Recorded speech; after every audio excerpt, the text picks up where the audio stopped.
केचित् केवलया भक्त्या वासुदेव परायणा अघम धुनवन्ति कांसे निहार विभास्करः।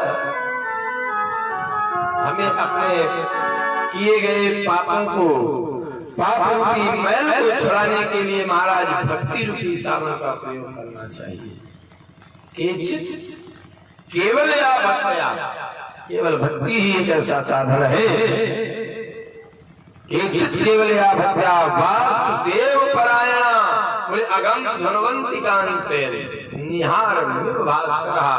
ये सूर्य की एक किरण से महाराज संसार का अंधकार समाप्त होता है, ठीक इसी प्रकार परमात्मा की भक्ति रूपी एक किरण जब हमारे हृदय पटल पर पड़ती है तो महाराज हमारे द्वारा किए गए जन्म जन्मांतर के पाप भस्मीभूत होकर के समाप्त हो जाते हैं।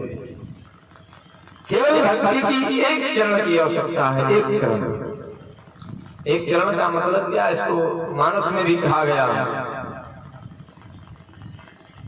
एक घड़ी आधी घड़ी आधी में पुनियाद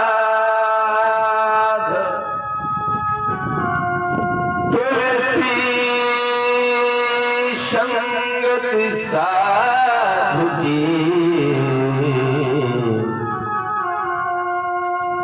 हरहि कोट अपराध। प्रभु की भक्ति में, भक्ति की एक किरण की शक्ति से महाराज हमारे जीवन के पाप समाप्त हो जाते। जीवन के पाप एक किरण। और कहीं अगर भक्ति में हम संलग्न हो जाएं महाराज तो फिर क्या होगा।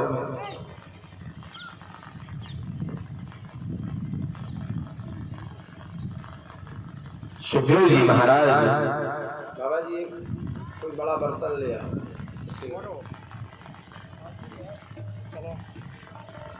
सुखदेव जी महाराज से राजा परीक्षित ने प्रश्न किया, महाराज आप हमें कोई ऐसी कथा सुनाएं, कोई ऐसा प्रसंग बताएं।